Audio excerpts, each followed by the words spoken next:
Hi everyone, and welcome to another great car here on the CollectorCarCanada.ca Car Reviews podcast.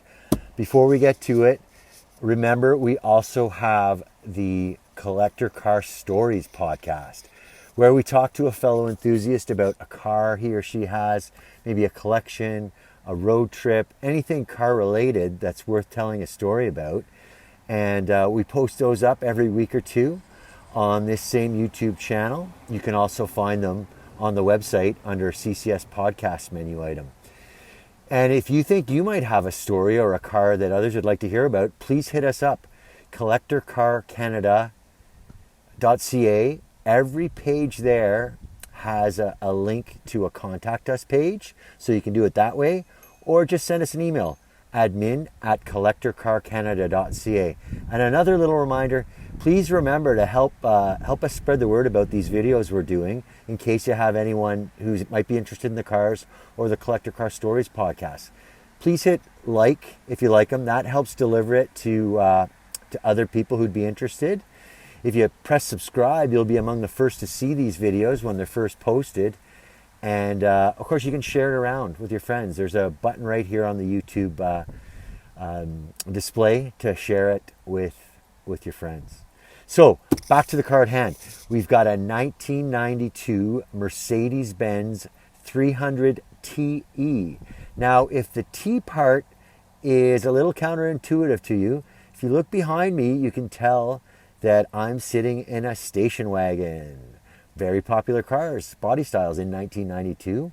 We don't see them as much today. So Mercedes calls them touring body style. So that's the T. So it's an E-Class with the touring. So 300, which is a 3-liter inline-6 engine. We'll get to that in a moment.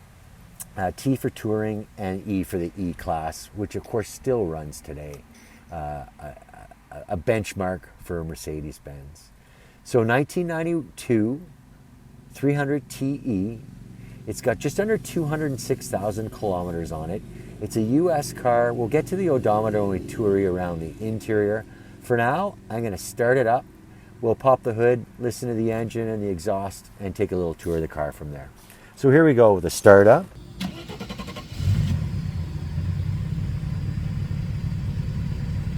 No trouble at all with that start. So I'll pop the hood now, and I'll come around and grab the camera for a handheld camera portion of the video, and we'll take a look at the engine. So here's a good look at the 3-liter inline-6. I'll zoom in so that we can have a listen to that engine and see the belts running.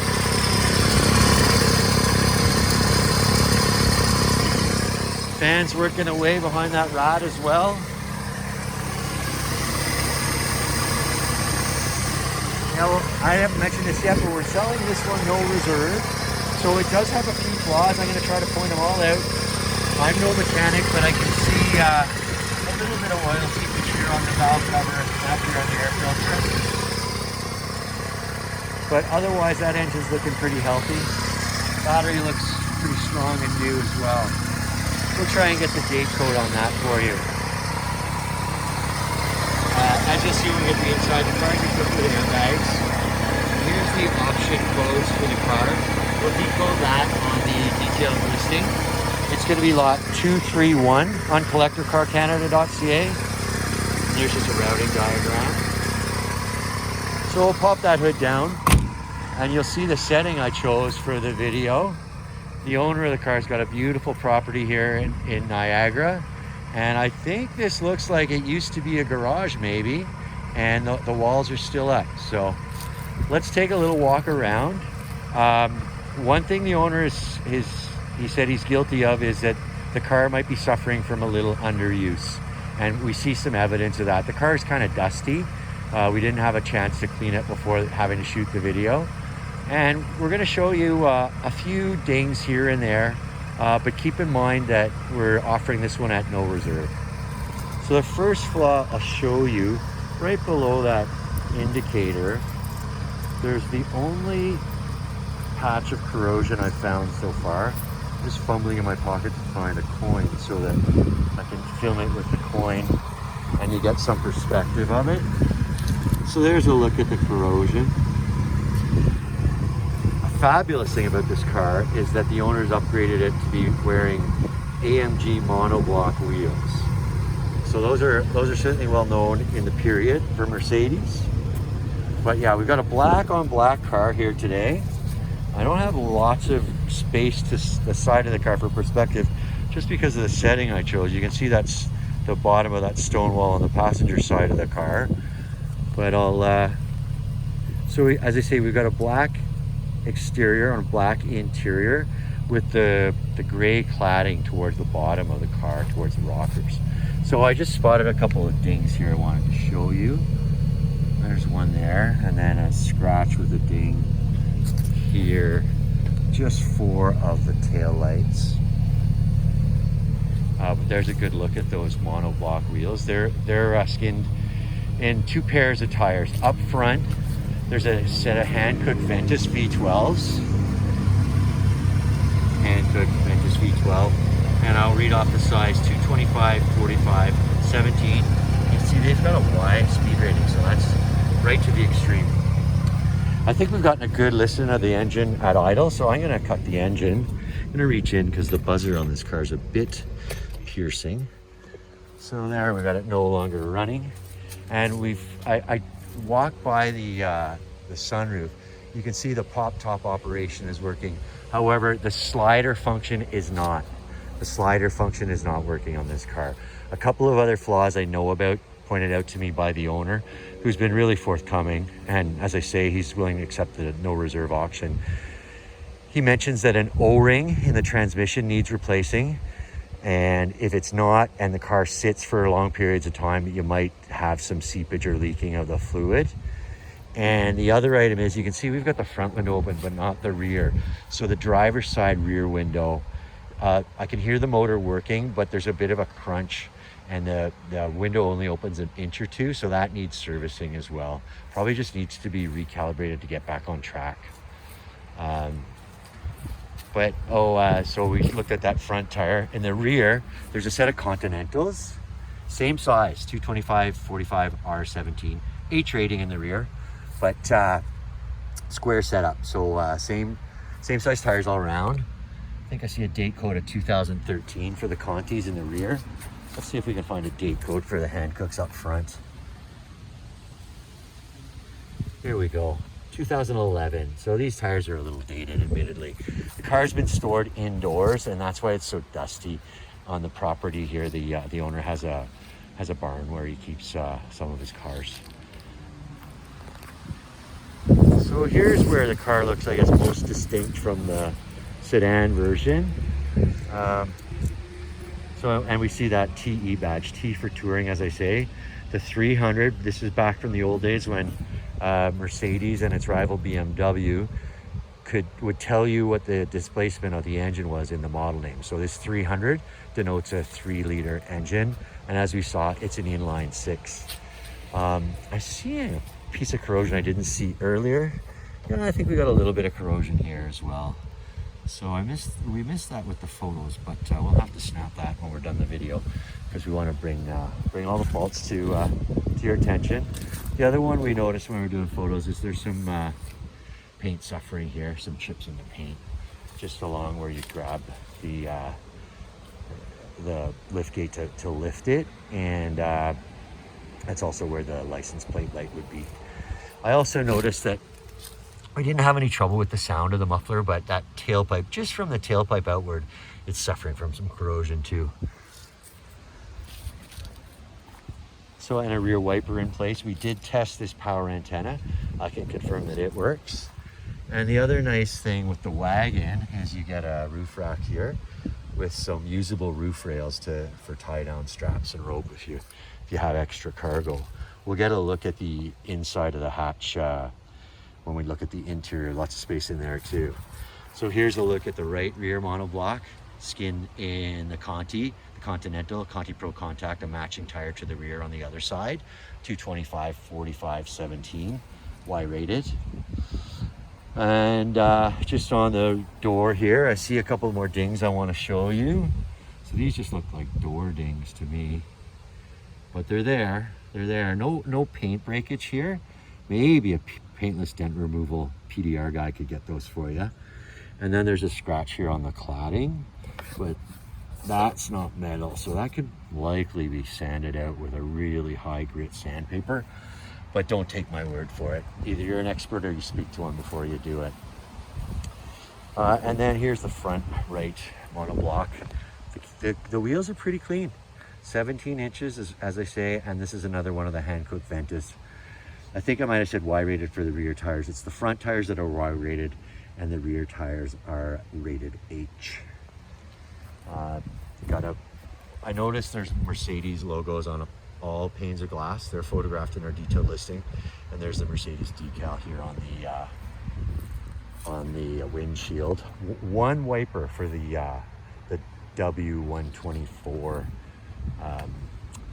E-classes. So there's a good look at the front end of the car. Another thing that I'm not really sure what to make of this, because I can see some paints chipped off that bumper. I'm not sure if that was originally delivered as a rubber unpainted bumper and someone painted it and the paint's come off, or maybe it was painted at the factory and it's come off.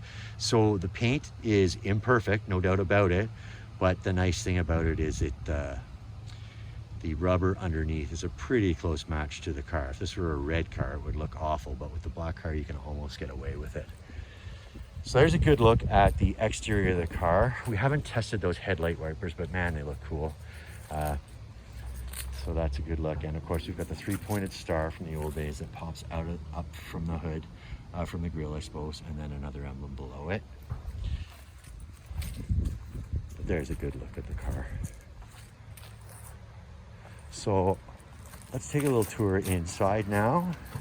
So the first thing I'll show you, I was mentioning about the odometer. I'm gonna remove that key because that buzzers a bit piercing, as I say.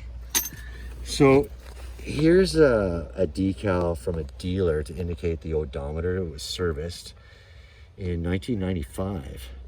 So that was at 26,911 miles, which is a neat coincidence because the seller of this car has a few Porsches, and 911 of course being a prominent number in Porsche. So 26,911 miles, I'm thinking that's about 43,000 kilometers, 24 to 40. Maybe more like 45,000 kilometers, which makes sense because the owner told us that the car has about 206,000 kilometers. So if this odometer was new at the 26,911 mark, that 206,000 K estimate is pretty close. We'll get a little more granular on that in the detailed listing to be sure. But it is nice to see that the odometer work was done on the up and up by a dealer. So here are the power seat controls on both front doors. As I mentioned, that odometer service sticker refers to miles, and this is a US market car. We see here the importation decal when this car was registered with RIV.ca. RIV stands for the Register of Imported Vehicles. We'll put a little more information about that on the detailed listing in terms of timing and dates. And this is just an oil change sticker. There's another one here actually. I haven't read those yet, but we'll get detailed about that on the detailed listing as well. So we just see a speaker here on the door. As I say, those power seat controls, seat memory, just on the driver's seat. There's power seat on the passenger seat, but without the memory. Light controls are here. Neat 4-spoke steering wheel, pretty cool of the period, with an airbag, passenger side airbag as well. And we've got the familiar Mercedes central mounted speedometer, axing out at 240. I think I've said enough about the odometer. We've got a tach over here to the right with a time of day clock built in, and I'm happy to report it's now 2:05, so that clock is working. And we've got a multi-gauge cluster over here on the left, fuel, temperature, and oil pressure measured in the German standard bar. Going over to the center, we did test the AC. It's blowing cold, as you might have gathered. You probably saw me in my short sleeve shirt. It's a pretty beautiful day here, so it was easy to test the AC. And we've got the original Mercedes-Benz AM/FM cassette player So that's got an LCD display, automatic transmission, so 4-speed transmission, and there are the power windows. Again, we're having trouble with the driver's side rear door window. Power mirror here as well. And we've got pictures of this little storage compartment open. No glove box in this early passenger airbag car. I figure that's why there's no glove box in the car. There's a look at the power seat control for the passenger, and dome lights working. And the visors are equipped with not just mirrors, but mirrors that light up. I'll show you them lighting up, I think. Yeah, there we go. And lights on. There we go. So let's take a look at that rear seat. Here's the owner's manual attaché. We did a good job of photographing that in the detailed listing as well. Here's a look at the rear seat. It folds down. We've got photos of it in the detailed listing of it folded down. The bench, the seat bottom folds forward at this, with this as the pivot, and then the seat backs fold forward from there. The headrests need to be removed for it to sit all the way down. Again, you can see photos of that in our detailed listing. Power window here for the passenger in the rear. This is a speaker built into this armrest. And then I think this is an ashtray. Yeah, another ashtray for the rear. And there's one on the other door as well. So that's a good look at this.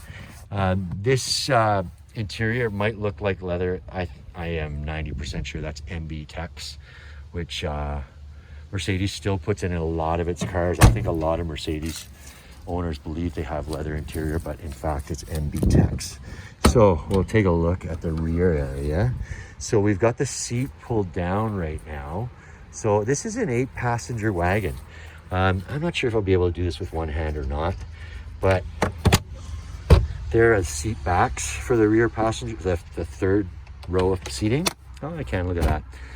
And there's a good look at the bench for 2 in the very rear of the car. In German tradition, there's also a first aid kit back here, you can see. And on this side, it's where you see the spare tire. So I think that's a pretty good look at the interior of this car. There's no button to get the liftgate down, but a nice strap. I think that's even an MB Tex. So there's a good look at the car. I'll walk around it one more time, maybe outside of these leftover walls, remnants of the old garage maybe, and then we'll move to some closing thoughts. So black interior, black exterior, the gray finish down the side of the car, and the sunroof is a panel, a metal panel, so no glass on the sunroof. And I'll also mention the tinted windows, which with the monoblocks, combined with the monoblocks, give it a pretty aggressive look. So there we go. This is our 1992 Mercedes-Benz 300TE. On to some closing thoughts. So there's a good look at our 1992 Mercedes-Benz 300TE. Right around 206,000 kilometers. Let us check on that, check the detailed listing, and we'll write something up about that, given that the odometer had been serviced previously. Again, it's being offered at no reserve, and it's lot 231 on collectorcarcanada.ca. Check out the listing, and please share this video around with your friends if you think there might be someone who's interested in it. Lot 231, collectorcarcanada.ca. 1992 Mercedes-Benz 300TE, black on black, 3-liter inline 6 with automatic. On to the next car. Thank you for watching.